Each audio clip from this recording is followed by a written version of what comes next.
Missed an episode of your favorite podcast? Choose from over a decade of content in our archives, not just the latest episode. All free at GCNlive.com.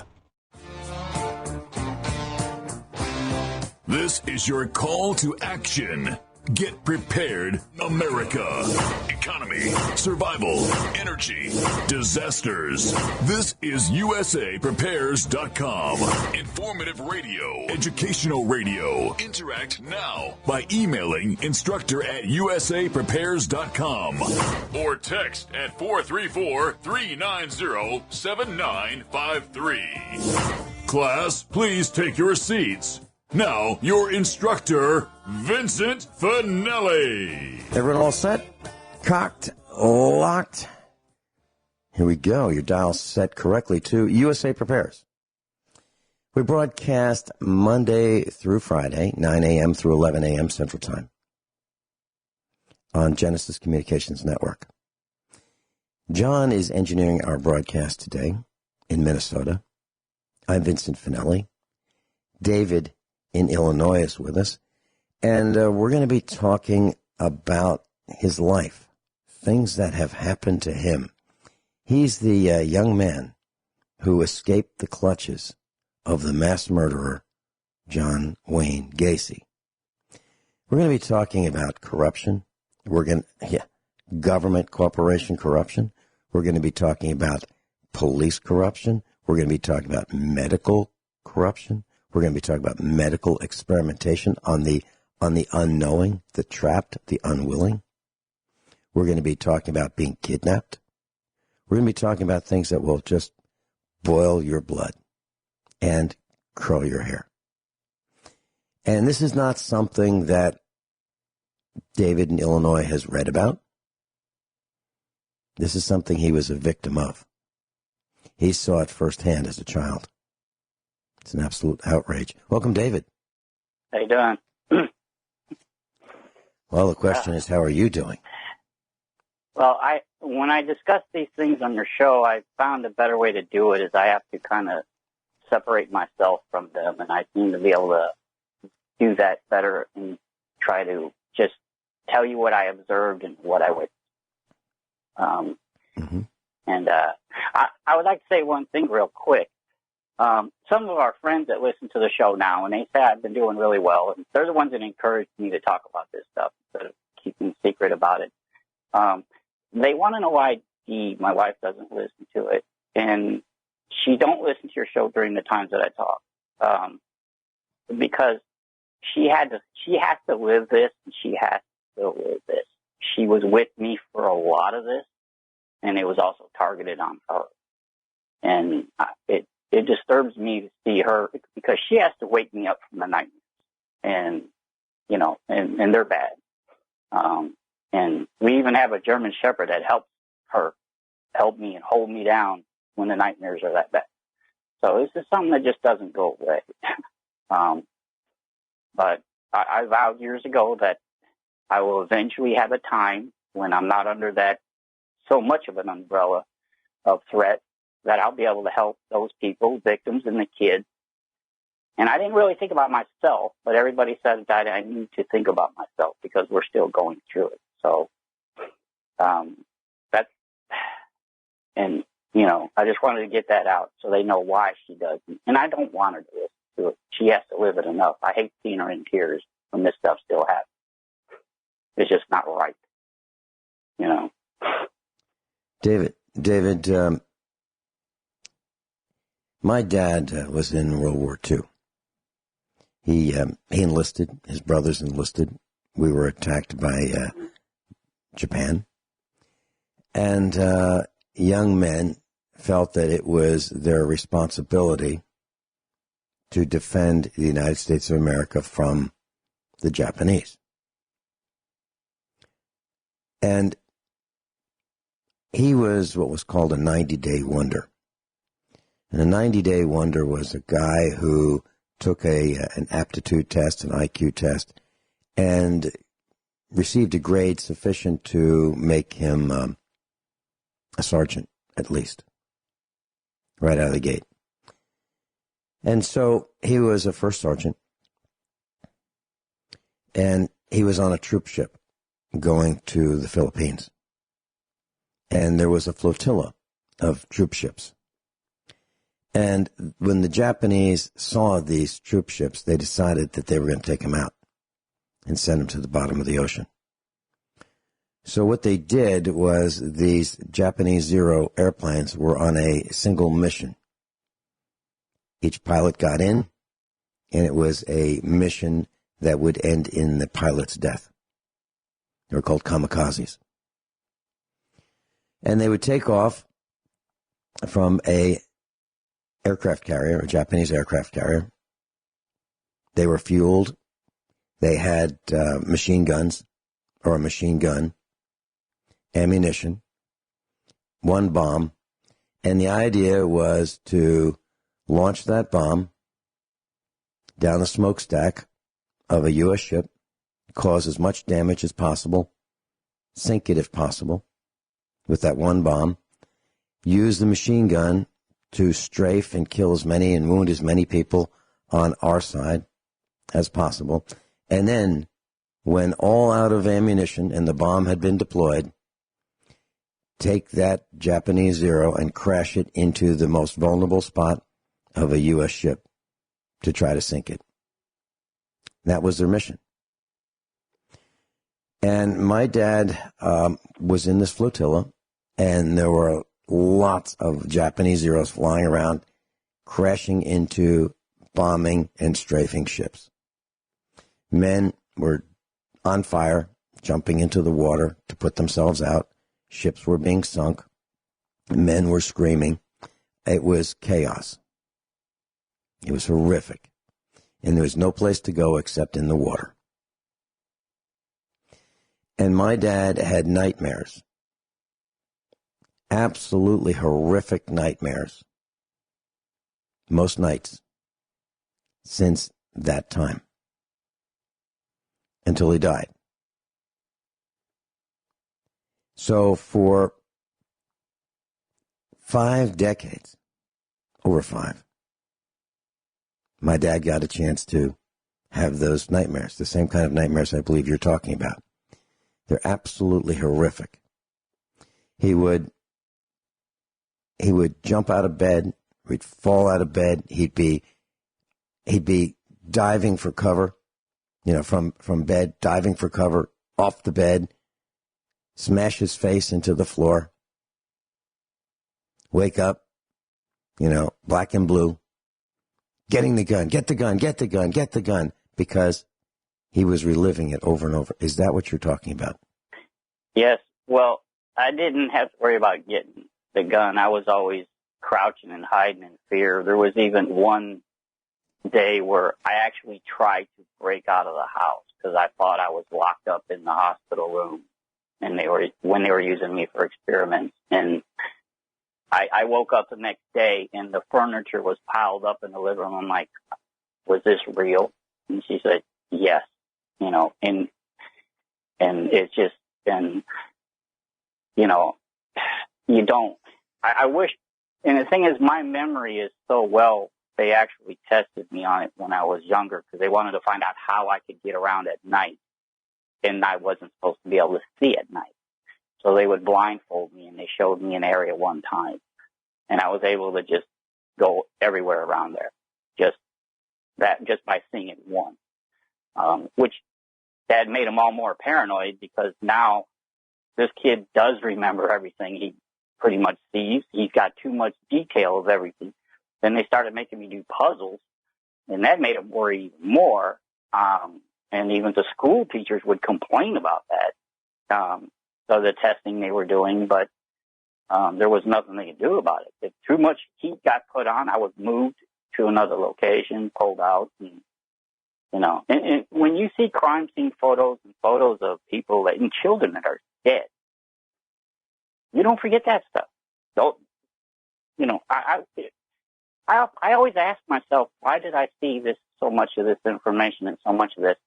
And the only thing I can think of is back then, if you didn't see well, they assumed you had no brain, you had no thought, you had no hearing.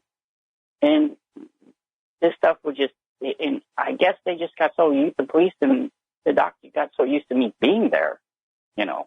And you could see a lot of stuff when you're not in school for months, 2 years at a time.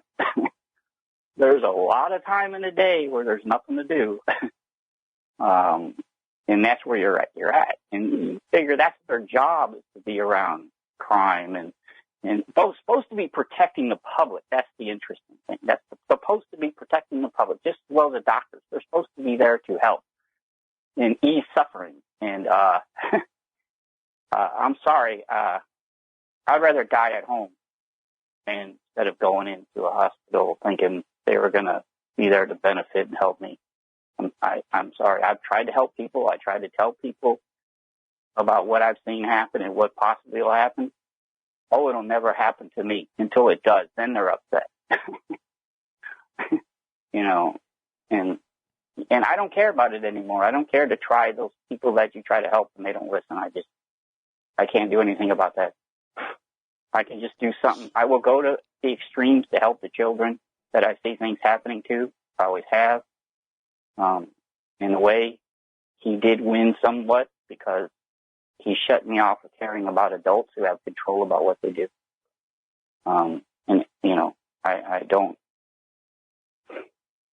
feel bad about that. I would go out of the way to help anybody in the past, but I will not do that anymore. No. Let me see if I've got this right, David. You and I have arrived at the same place, that we're certainly willing to help the innocent, but we're not willing to help the unwilling. Is that right? You betcha. I'm sorry, I do not. And I will not, even my wife knows by now and sees the way I around people that are like that. I don't give a thought about it in the world. Don't care. I'm sorry, that's cold, but to me, that's just the way it is. That's the way I've learned to live. That's the way I've witnessed. You can go out of the way and help somebody, and then if you do help them, when it's over with, they're going to find some way, shape, or form to blame something or the activity, even if it has nothing to do with it, on you.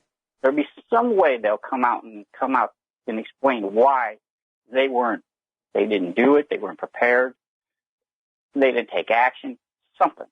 And those are the adults that I just don't care. I figured there's God, he must have wanted them to deserve it.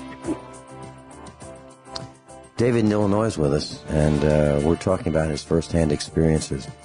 David, when we come back, I'd like to ask you about the safety net. Is there such a thing as a safety net? Is the system available? Are the police what we thought they were? Is the medical profession what we thought it is? We'll be right back.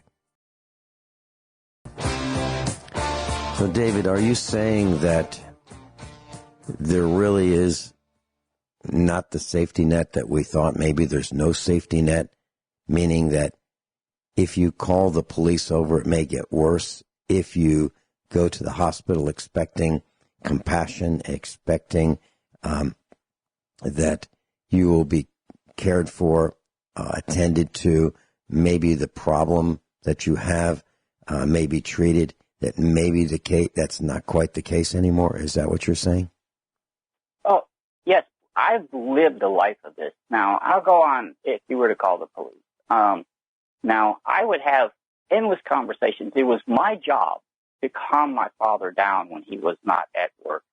So he wasn't a menace to society. I had to deal with the option of let him go lose it on society with a firearm, having a badge, which they would cover up, or have the guilt of something possibly happening, especially with the level and the amount of medications that was given to him to calm him down, instead of him when he switched over from alcohol like all the other police officers did. Now, he himself was terrified to go out when he was not in uniform with a firearm, because of the young police are taught to, you shoot first and shoot until that target or subject is down, not moving anymore. They are no longer taught. Years ago, it seemed like they were more compassionate, where if there was a situation, it was more to help and assist the public and the community, where now it's more compliance and control.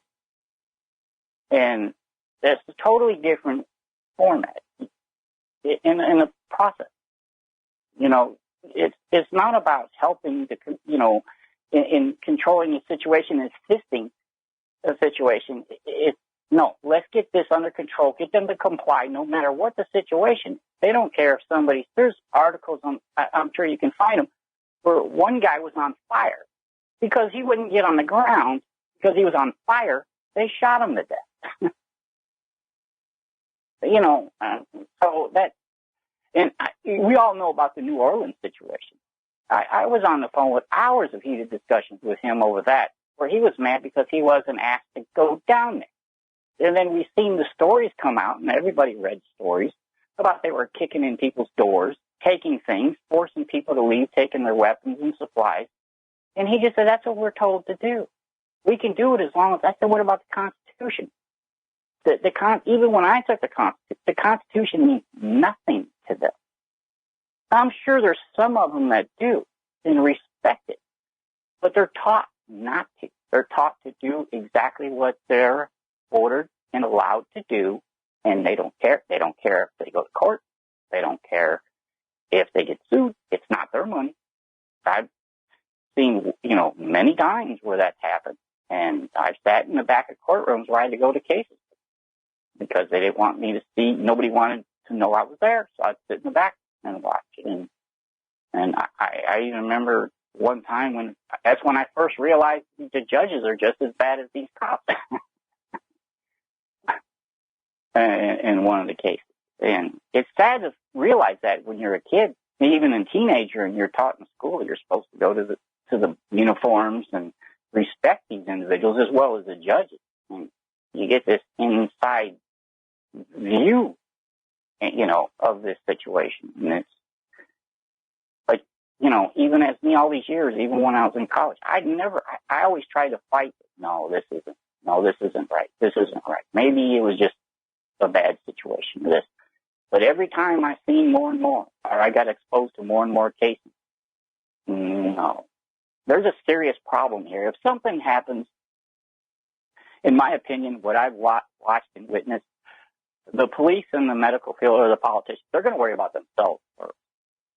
So that's it. And they're going to try to control the population and the public. And if something happens and the lower officers have to be risked, they're going to go.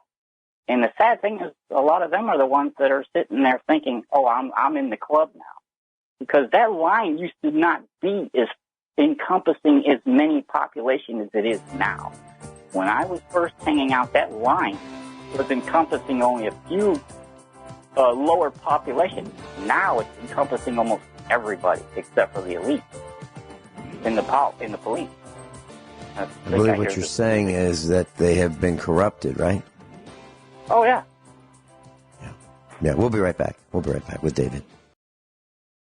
Just wanted to thank Rich Scheben for keeping the studio warm while Mrs. Finelli and I were traveling yesterday. And I'd like to thank those in our class who communicated their suggestions for locations for our consideration. Thank you very much. Wendy, you were first. David's with us, and we're talking about the system. We're talking about how it's been corrupted. We're talking about how it used to be just a few bad cops, and now it's systemic. And David, so why is it that you think that young cops are taught to shoot and keep shooting until their target is neutralized? That would be their kinds of words. They use the words target and bad guy. They don't say kill or murder that man or murder that woman or murder Mrs. Jones or murder that child. They don't use words like that. They use words like neutralize, and they use the words bad guy or bad guys. Why is it that you think that they're taught this way? To desensitize them? I think part of it's psychological. They even had poster or targets that were printed up quite a while ago that had elderly people with walkers, wheelchairs, things of that nature. And I truly think it was to desensitize them. So they don't. They look at them all. It's them, the other individual. You have the police, and then you have them, which is us. And the only ones that are good, reliable, the ones that, they need to shoot for are the police. Everyone else is outsiders. It used to not be that way. I'll give you a couple of examples. In the years ago, if some woman was pulled over, she had a carry permit or had a firearm, she had a nice car, nice housewife, they seen she was protecting herself and she was legal, they would let her go. And nowadays, they look at that situation as a target to, they know that's safe, that woman's not going to give them any grief. They're going to confiscate that weapon, especially if it's nice and they want it. They're going to sell it.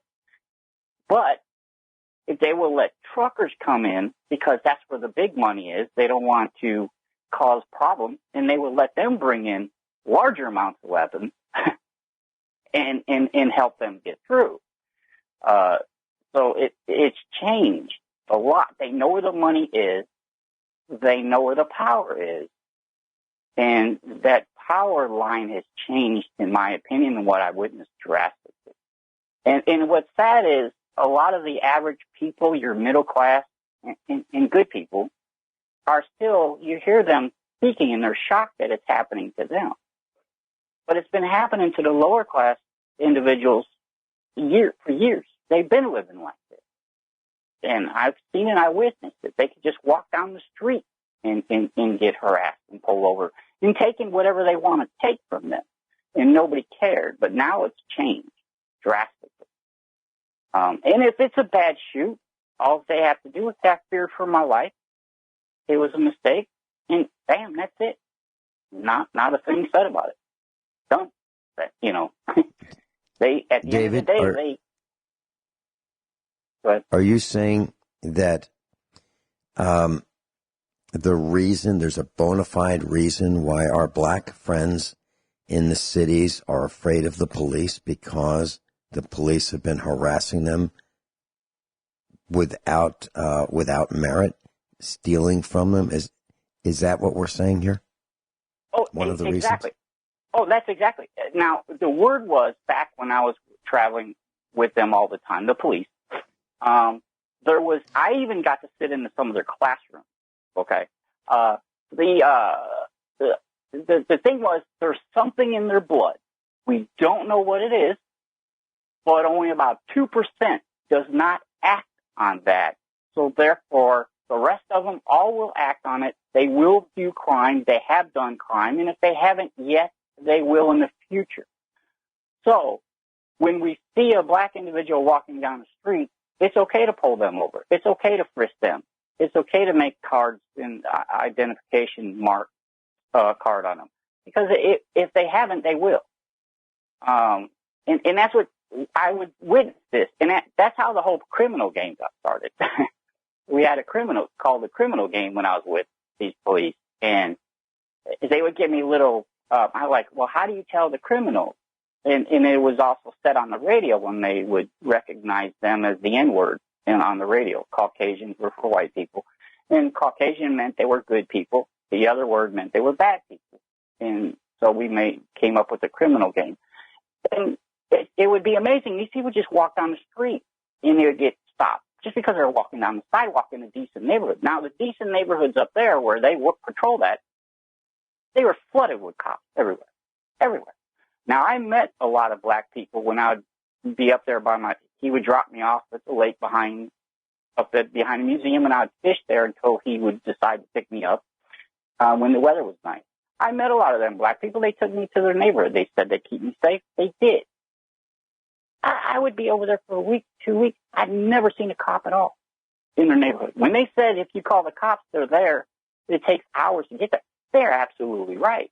And when they do were to show up, they never want them to come because they mess with everybody. Everybody. And I was fortunate to go there and to see. They let me stay at some of their places. And it was interesting to see the way they live. And they take it so well. It's like there's nothing. Even the little kids. I've seen these kids playing on the basketball. And their basketball platform looked like it was the crater like the moon. And I said, why don't you get a hold of your representatives to get this repaid. And everybody laughed at me. You know, yeah, you can tell he's a white boy. And one day, finally, a little kid said, don't you know, every time somebody gets elected, they get corrupted. We still don't get nothing. It's just a waste of time. And it's sad that they grow up that way. And that's just, even the little kids know it. You know, and they're just rather, those black people in them communities would rather the police and them not even be in their neighborhood, because when they show up for some reason, they always, everybody is a target. Everybody is a target. And that's sad to live that way. You know, it's sad. You know? So, David, are you saying that the police in training are taught that 98%, using your number, 98% of black people are criminals, meaning only 2% of them are not? Is that what they were taught? Yes. There was 98%.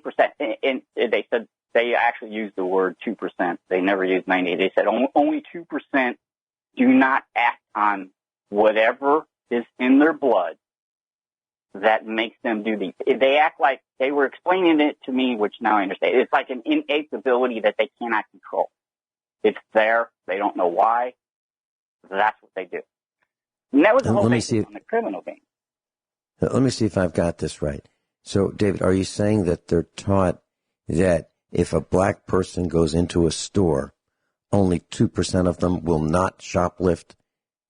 That kind of thing? Right. Is that what we're talking about? Right. Okay. I witnessed a black lady, her house was robbed. I talked to the burglars. I spoke to them several times. I knew what kind of truck it was. And I didn't know they were getting robbed at the time until my dad got home. He came home for lunch, and I came back. And I witnessed it. He asked me, I said, yeah, with all the cops. And since she was a black woman, he did not want to risk me going in there and giving a statement because of the individuals the agency that was looking for me at the time still. And he said, I can't risk it. He talked to somebody on the phone, and they said, well, even if she didn't steal this stuff, she's black, she's probably going to steal this stuff, steal the things back again to replace it, so we're just going to drop it. I could have identified the individuals. I could have identified the truck, just because she was black, and they did not want me to risk. They could not risk me going to court to me to be asked everything else I know. That was always the fear. But just because that lady was black, that's it. David, when you said prior to words to the effect that the police are in business for themselves and they'll take things from people they pull over. If they have something that's nice, the police will steal it. Are you saying that, this is just for clarification for our class, are you saying that if the cops can pull somebody over just because they feel like it, and then they'll look through that person's car, and if they find things that they like, they'll say that we're going to take this, that's evidence, or make up reasons why they're taking things? And, oh, yeah. I've seen it happen many times. And that I don't want to put words in your mouth, so right, okay. Correct me if I'm just trying to visualize what you're saying.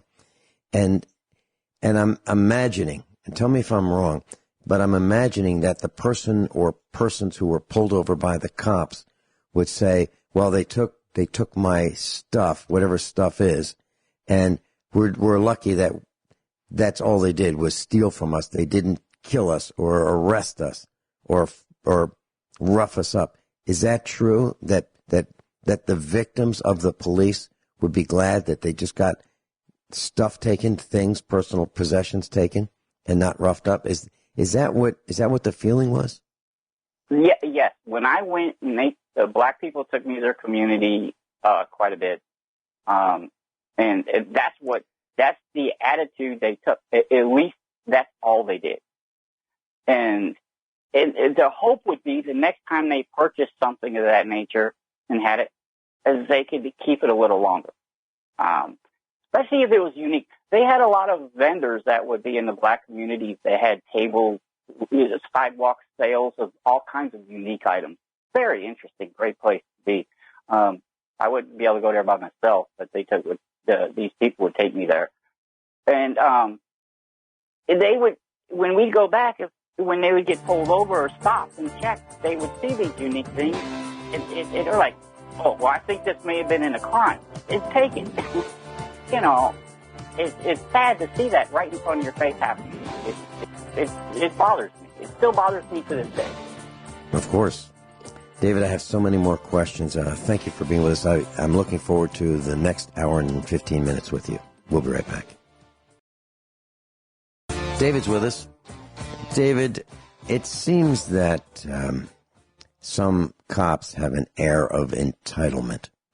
They think they deserve free coffee, free donuts, free lunch, gifts.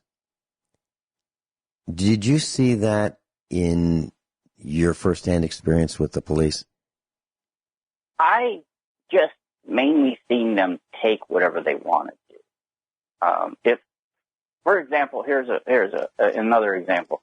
They had back in them days, they had a martial arts studio up there where they patrolled at, and the law was which kids are going to practice and buy nunchucks.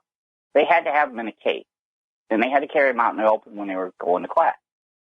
Well, they would wait until the class was over with and then pull the kids over and confiscate them. And then they would pull up when we would stop and talk. And, yeah, I look at this nice leather case for my kids. They would take these home to their kids. You know, here there's however they're getting their money, which the black community, money did not come easy. I've seen people with no shoes on sidewalks. And money was not easy for anybody, but it's even harder for them. And then to do that and then to comply with a law that they're supposed to comply with, and it doesn't even matter, and they still take it. You know, and then to hear them talking about the police taking it home for their kids and showing the fact that they got a nice leather case for this one, they don't, look at my kid's going to enjoy this. You don't have. How can you discuss that or talk about it when you're just sitting there and you're a kid observing and you're seeing it, and they did the same thing with bikes, all kinds of things. Is drugs, cash, I tell you, you want to talk about here's another case I'll tell you about. We had, where we lived, it was a nice place. There was about 2,800 units there. Nice upper class. And one night, my dad, they let him work their security because I was considered, to him, I was an asset to help him get, things. And he was supposed to be walking through at night, and it had to be a group of individuals that robbed the cars at night. They put up on blocks or robbed, I know it was over 300 vehicles in just one evening. So I knew about some of the information of that case. He didn't know I did, because when he was out, I would go out at night and do walking around or do things or try to fish when we got home, and that's what I did. Well, he didn't know I knew about some of the information, and I also heard individuals talking about it that were involved in the gang that sent them out there to do something. He was furious. And I'm telling him, but if I would have talked about it and he would have let me speak to the sheriff about it, then it would have implicated him. And then that would have started a whole domino effect, and he was not going to allow that to happen. But look at how many people, you go out to your car and your car's all on brick, all your tires are gone, and so many vehicles, you don't even have to be there to know that somebody knew something that helped somebody for that amount of theft to happen in just one evening. David, it may seem foreign to some of our class what you're talking about, but I have a dear friend who many years ago, during the 1980s, was traveling on the Long Island Expressway on the East Coast, and he got a flat tire. And he pulled over to the side of the road. He raised his hood so that vehicles passing by could see him in traffic. And he raised his trunk and he was getting out his spare tire to change his flat. And he felt the vehicle moving. And he looked around, and there was a guy under his hood. And the guy under the hood said, "Hey, it's okay. You can have the tire. I'm just taking the battery." Can you imagine that? So in the few seconds it took him to walk around to the back of his vehicle to open the trunk to start taking out the spare tire, someone was stealing his battery. And you see those kinds of images on the Long Island Expressway of vehicles sitting up on blocks, sitting up, tires and wheels gone. You're absolutely right. And it only takes these guys a few seconds to pull that off. David, when we come back, I've got so many more questions. Are the cops weak of character? Do they get notches on their gun belt for arrests? Everyone all set? Hour number 2 of USA Prepares. David's with us. David, in Springfield, Missouri, I saw a fire truck. This is a 35-foot long fire truck, weighs about 30,000 pounds. Cost about, just under $1 million.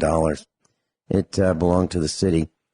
And 3 guys got out. They were in black uniforms. And they pulled up to the front door, blocking everybody from getting in to the business. They pulled up right to the front door, in the no parking zone, the fire zone.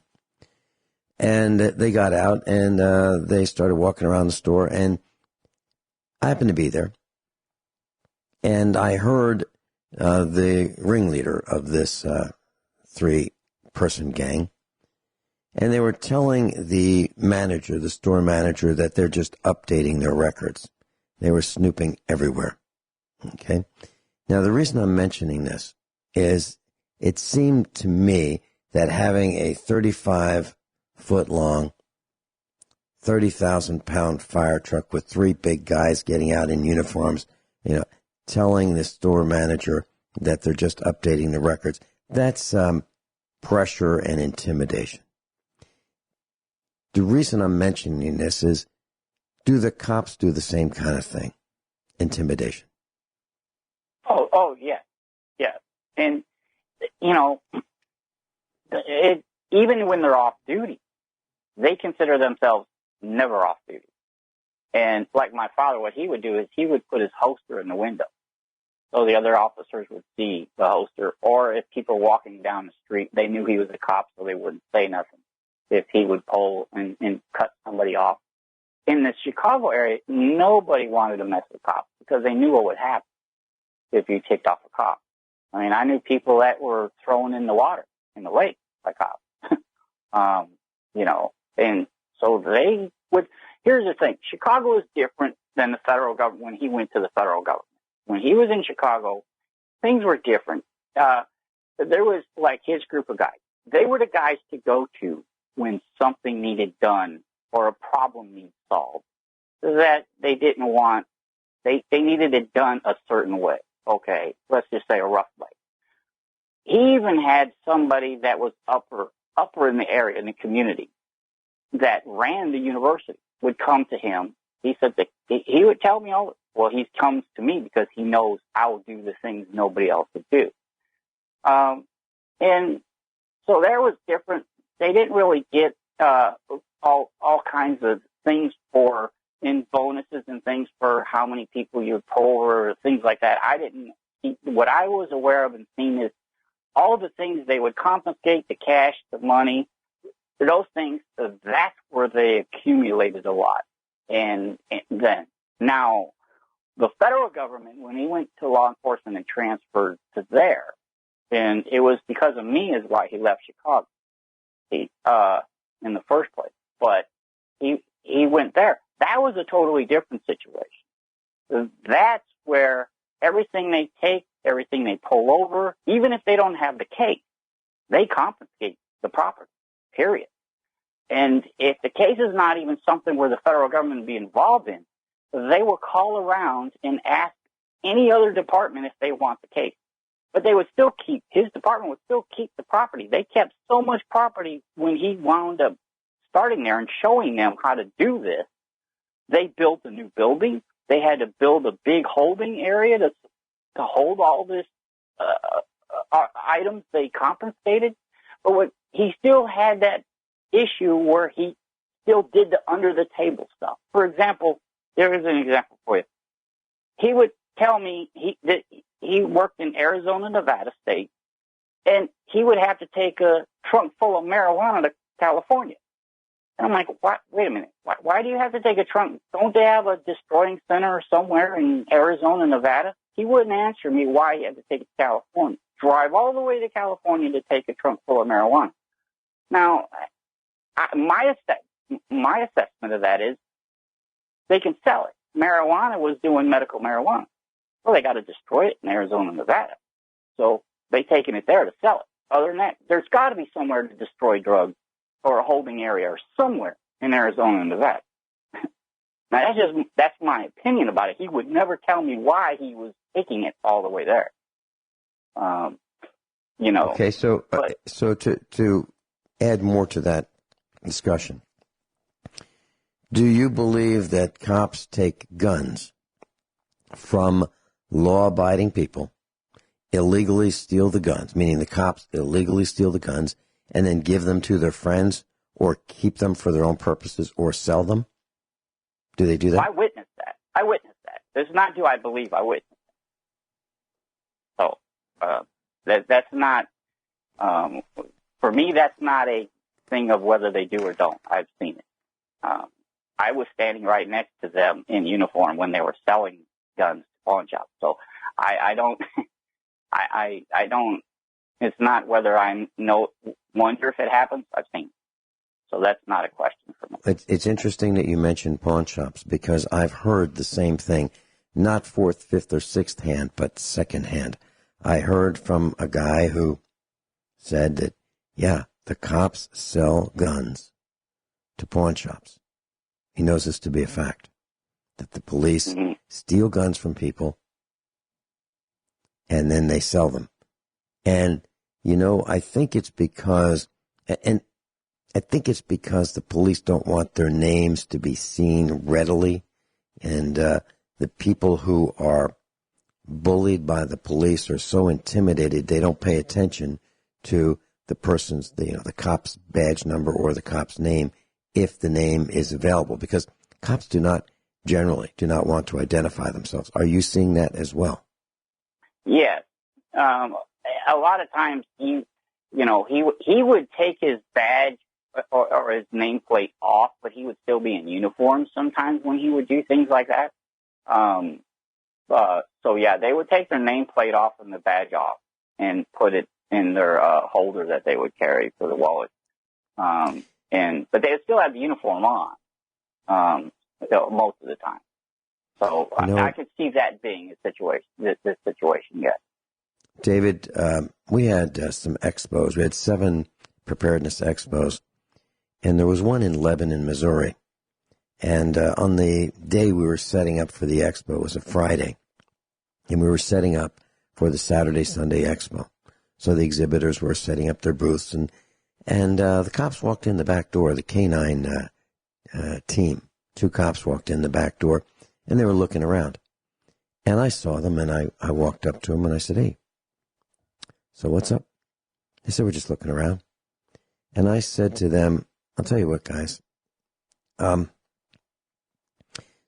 Tonight at 6 o'clock, we are going to consecrate these grounds as sacred Native American grounds. And you won't be able to be here after 6 p.m. tonight because the Native Americans have a treaty with the governments of the United States." And the cops told me that they're the cops and they can do whatever they want. And I said, "Look, guys, if you want to come tonight, you're welcome to come off duty and out of uniform." And they told me exactly what you said. They think they're always on duty, whether they're in uniform or not. And they were going to push their weight around. So what the cops did was they called probably the police chief. And the police chief got in touch with the city manager. And the city manager got on the phone with me and told me they're in charge. And I said, "Well, you may be in charge, but I am the tenant and I am in possession of this city facility. And that's when they declared war on us. They sent the fire trucks, lights and sirens and horns, and they scared our guests away because it looked like there was a massive fire because they sent their biggest fire trucks to block the front door of the Civic Center in Lebanon, Missouri. That's what they did. They showed us who was boss. And then they sent the police. They sent the county police, the city police, and they were chest out, body armored, squads of guys coming through, just showing us who was in charge. So we don't have any more expos because you know what? We're not going to deal with them. We are not going to allow the city to charge us rent and then push us around and scare our guests. Literally, they scared our guests. People came from many states and left because of the oppressive nature of these costume-wearing thugs. Any comments on what I just said? It's just not surprising. I will say, of all the times that I've been around all my life, the only person that I've seen them take it on the chin so calmly is the black people in Chicago. To them, they just shook it off, and that's just the way it is. They didn't get mad so much. Sometimes they got a little irritated, but to them, it was expected, and they just shook it off and went about their business. And it's wrong, but that's the way they've had to live and grow up. It just seems to be more spreading to everyone else now. And now, I, in my opinion, everybody else gets to see the way they've had to live. That's right. That's right. And it seems like there's two classes. And Rich Scheben says this very, very well. We at the bottom 93%, and then there are those who make the rules and those who enforce the rules, and they're like one team. So you've got the police as the enforcing arm of the elite. Do you see that as correct, or is there something flawed in that logic? Oh no, that's just the way it was. Like I said earlier, if something needed to be done, that's who they called, and they would just say, "Hey, keep this on the low, do it discreetly," and they knew exactly what that meant. Now, does that mean blackmail? Does that mean threaten? Does that mean? They would start off usually with the roughing up stuff first and the threat. All right, let's talk about how that works when we come back. So what we're saying is the upper part of society is telling the enforcers what to do. That's what we're talking about, the elite. The elite telling the enforcers what to do. We'll be right back. Class, if you're listening carefully to what David is saying, I believe you're hearing what I'm hearing. The things that you thought were happening are happening and have been happening. So, David, the question now is, who are these people who are driving the enforcers? What I mean by that is, who is saying to the enforcing team, I'm talking about the blue team, the cops, who's telling them what to do? These illegal moves, these things that are unacceptable to society, things that people thought before didn't happen. Who's telling them what to do? Well, the ones that I was involved with were usually upper people in the community, but they were also, like, for example, the person that ran the University of Chicago. He's the one that would directly ask my dad to do things. In exchange, he covered up for what my dad at the university was doing to me. Other ones, would be politicians, like for what happened at the state of Illinois when I worked there and was a student, one of the places they hid me at for a while. It was the politician. And at some point, someday, if you have me on there, I would just like to discuss that because there's a lot of children that were victims. And I would like to tell you the names of those politicians so that when I was the whistleblower, I took the information to them. But they covered that up. And there is an actual article written about it, but they covered a lot of it up. But David, if you'd like, you can name them right now. Okay. The one politician that I first took the information to that said she would protect me and help me was named Kathy Randall. She was an alderwoman in Jacksonville. She was also a local president of this chapter for blind people. It's called National Federation for the Blind. I was to give the information to her and the alumni school president. I don't know if I could say her name because she was an actual politician. But I gave that information to them. Then I was contacted by a representative from a politician named Mitchell and Ryder. I was told that if I didn't play ball, things would go bad. And then it did go bad. And that's when they got a hold of my father. They made me I had to sign a 5-year non-disclosure. Even though I reported some more things about what was happening at the students, still, I was told I would never be allowed to work again. And my father told me also that I would never be allowed to work again because I did not know how to shut my mouth yet. After all I've seen, there's things that happen and things that need to happen the way they do. And just like when I started working there, the politicians would try to force us to buy campaign tickets. Well, that's supposed to be illegal from my knowledge on state property for employees, isn't it? I was told that was illegal. But yet they were allowed to do it. And if I reported it, I would be the one that would be the target of all the anything. I mean, I was hit behind the head. I had grievances. I had grievances filed on me while I was there just for taking an eye drop for my eye. And I was not allowed to take it anywhere by the employees. Since I was one of those kids, I could use their bathroom instead. I was one of them.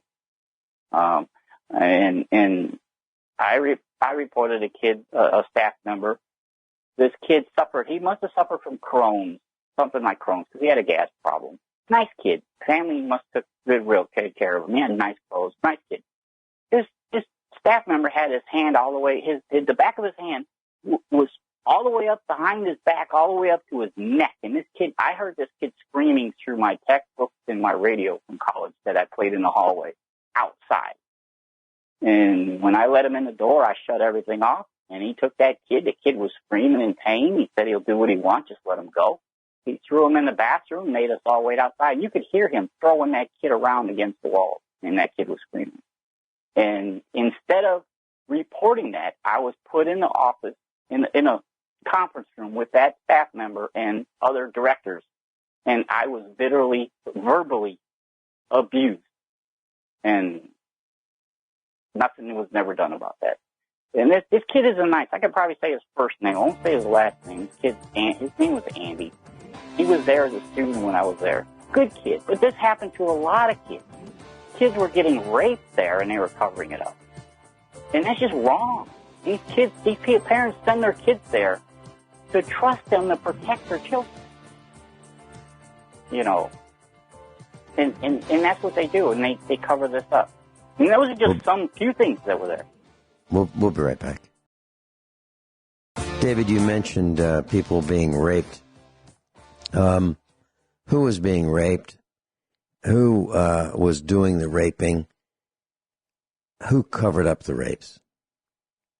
The school, the superintendent and the staff at the school, as well as the director of that department of the state of Illinois. They knew about it because they had meetings with us when I was a staff member there, and they ordered us not to discuss anything to anyone about it. So they did know about these instances. But usually, a lot of the things would happen. They would have kids from the city or they had some problem kids there that were violent or would get into trouble, and they would send them to that school to kind of hide them out there for all kinds of reasons. And that's how I wound up being there, because my dad needed to hide me as a student. And the staff members usually would fall asleep at night so the kids would be able to do whatever they wanted. And some of these kids were up to 21 years old. They were not young kids. So whenever something happened, they just would keep it hush-hush. They would report it to the staff, to the main office. And the main office would be the one that would keep it quiet. Rarely you would see a student sent home for a week if that happened. I personally sat there when I heard about it happening, and I'm like, they should be thrown in jail. I don't care who, but they didn't want to lose that head count. They did not. Every head count, no matter what it is resources. When you say resources, you're talking about that institution being paid per head. Yeah. That is theirs. Is that what you mean? Yeah. And so the more they would have there, the more resources they would have, and every year they would have, which I found this out later, they would have to blow those resources, and I've even seen them burning things still in packages, which is disturbing to me. But we had people that were involved in politics, and they would just show up to work, and the personnel office wouldn't even know they were working there now. and that's just it's kind of shocking, you know. So eventually they told me how they got their jobs and how the whole political system did the work around getting how people got appointed to state jobs. You would think it's due to their education level or their knowledge or their abilities, and no, it's campaign. It's how much they paid for the job. And that came right from these individuals that would tell me this stuff, because they would talk about it in front of me, or I would hear them talking about it because they didn't get the promotion they paid for yet. There would be, you know, things holding it up and things. And I felt bad for the people coming off the street, taking the interviews, thinking they had a chance, you know, and I felt bad about that because they didn't, you know, had no chance in the world. The job was already appointed before it even went on the board. You know, the boards to put the announcement. But that's what it all came down to when I went to be the whistleblower.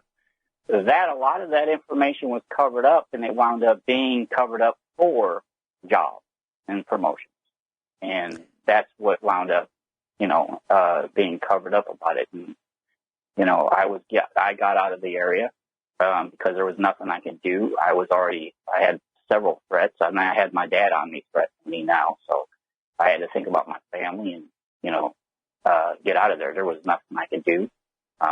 You know, it's upsetting that some of these kids were molested. I mean, I believe one kid 9 times, and they knew about it. And it's sad because I've seen this kid when I was coming back from psychology class, because I'd take class during work and come back, and I went through the dorm.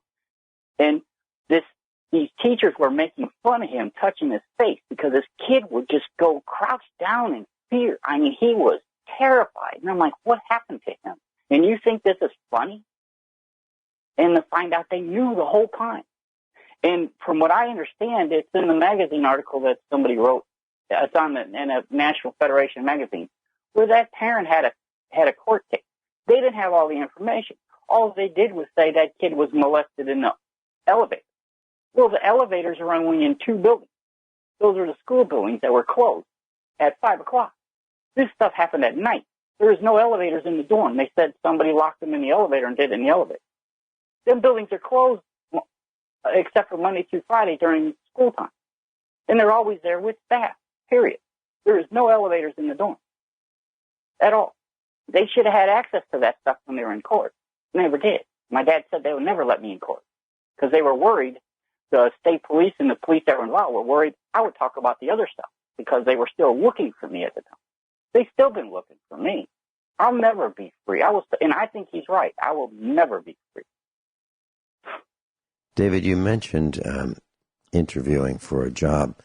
So the way I'm understanding what you said was there are jobs posted, civil service jobs, government corporation jobs, and the candidate had already been selected. It's an inside job, as I'm hearing you. They already knew which crony was going to get the job as a favor to someone or a repayment to someone. So someone was going to get the job through the inside track. However, they acted as if there was a bona fide job posting, and they would interview candidates, and none of those candidates would get selected or hired because they were already going to hire this person through the inside track. Is that what you were saying?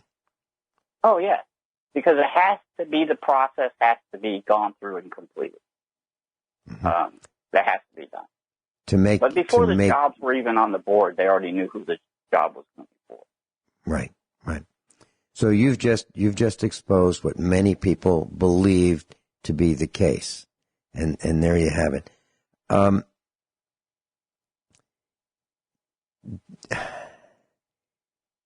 David, I threw you through a hinge there, and I apologize. So. David, are the cops weak of character? I don't. The cops that I see nowadays, they seem to be the boy that just wants power, and he's willing to keep that power by doing whatever he's told to do. And it maybe that is weak because he don't have the strength to say this isn't the way it's supposed to be. There is some out there, but the problem is that the code of silence is so strong they're not going to risk their families and come out and say anything. And in a way, I understand that. I've seen it. I understand it. Let me ask you this question. What would you do if you were shot, you got 2 bullet holes in you, you wake up in surgery, and then you have another officer telling you what's going to happen to your family, your children, if you don't change your statement? Then what do you do in a situation like that? Those are the things that would happen, and it has happened. So you got the whole families involved, not just the guy on the street with the bat. So they got to prove everybody. So you're talking about levels of threat here. So let's discuss this. What are the levels of threat? So when somebody at the top, we'll just call them the elite. So the head of the university or these politicians go to the enforcers who happen to be the police. What are the levels? What's the first thing that happens? What's the next level of escalation? What's after that? What's the first thing that happens? Yeah, usually the thing that I've witnessed, which I've only witnessed so much back then, and what I was told afterwards, was the officers would just start harassing them by pulling them over, things of that nature, trying to find nickel and dime, like, okay, we think you have this, or you crossed the line on the road here, which you really didn't do. They would just put on the pressure that way. Then they would target the rest of the family, if it was serious. And God forbid, like this other situation where it got violent, then that's a whole nother level where then it's already went to that final point where you either do it or you're done. And at the outcome at that stage, it's always, well, we didn't know, or we had a bad intel, or we had a bad tip, or we feared for our life, or they made a move and didn't comply quick enough. And it's always explainable off to that way if it gets to that point. David, I was at okay, so what you're saying is, first thing that happens is you get harassed. Second thing is you get a threat against your family. And then the third level would be somebody would die. Did I get that right? That's what I have actually witnessed. I'm only telling you what I'm not saying all the cases are that way, but I'm saying that's what I've witnessed. David, I was at a gun show many years ago in the Commonwealth of Virginia, decades ago. And when you walk into a gun show, the regulars want their regular tables. So, for example, all the tables are numbered, and they're always numbered the same way. So an exhibitor would like to get his same table show after show after show. So the regular traffic, the guests that come in, know exactly where that person is to buy more from that person. And the tables that are unused tend to be in the back of the exhibit hall. So those are the ones that are left over. And so someone who may not be a regular would have the tables in the back.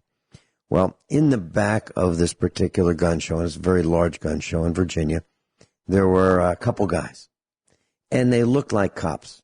They acted like cops, but they were not in costumes. And they were selling ammunition. They were selling cop ammunition. The ammunition was on the box for law enforcement use only. These are, These were shotgun shells for cops. These were 9mm, 45, every caliber you can think of, including rifle, so rifle, pistol, shotgun, law enforcement only. And they were being sold at half price or less. And they had a table full of ammunition. And why is that? Was this stolen ammunition?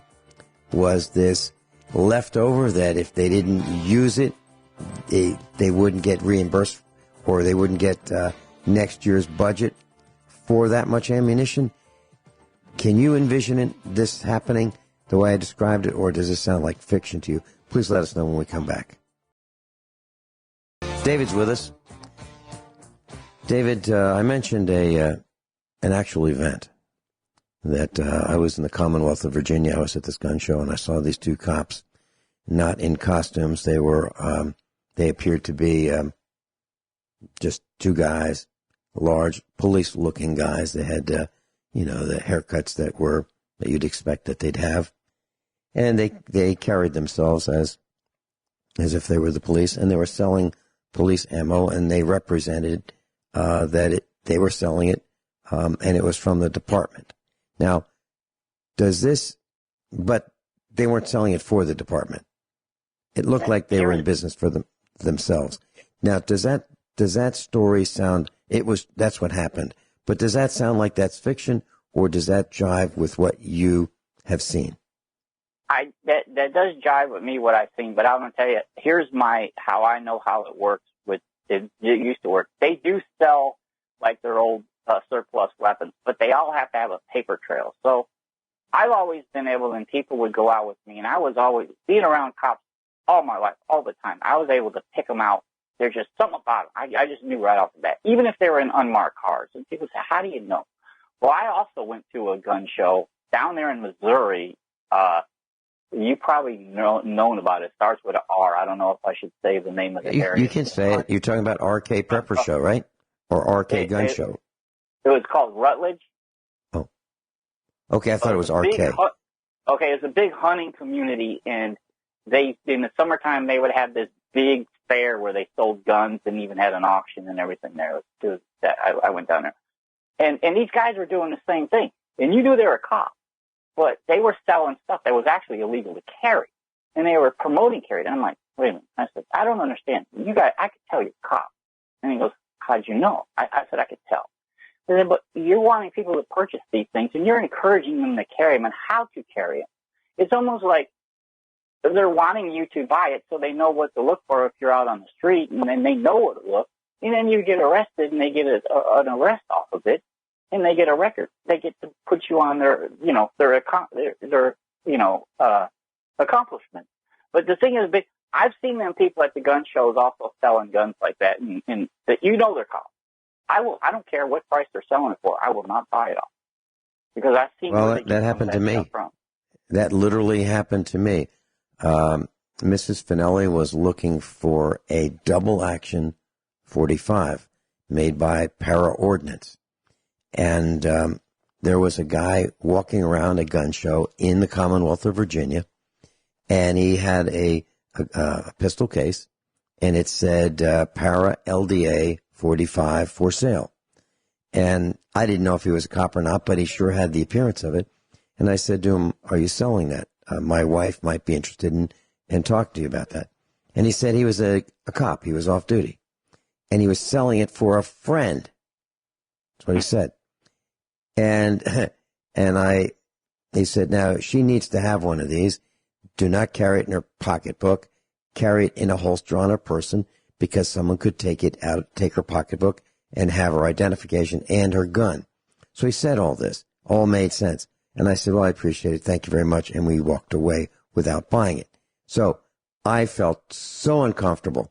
I didn't want to do business with this guy because I didn't know if it was a setup or what, because he said it was not his. He was selling it, but it was not his. He told me everything I needed to know to violate the law, correct? Yes, exactly. Yep. Exactly. Yep. And that's the most important thing that people can, I don't care how much you want that. if they're there to bust somebody, they don't care how they do it. If they're there to get rid of something for somebody that they've taken off them, what if that guy reported it and it's on a record somewhere? You're going to be the one nailed for it. And that's the way it's going to be. I was at an RK gun show in Springfield, Missouri. And I was talking to a guy behind the counter. He was the vendor. And this cop walked up to him in plain clothes and said, "Hey, look, I'm looking for an auto sear for this particular kind of gun." And my friend started screaming at this cop, saying, "That's illegal. Who do you think you are? You're trying to set me up. Get out of here." And my friend was screaming at the cop, who literally was trying to entrap a person. He said, "I don't have anything like that. I don't want anything like that. Get out of here." That's what they do. Literally, class. I saw it firsthand. David, I'm looking forward to spending more time with you on the air, and I really appreciate your call today, this morning before the broadcast, and you can call anytime.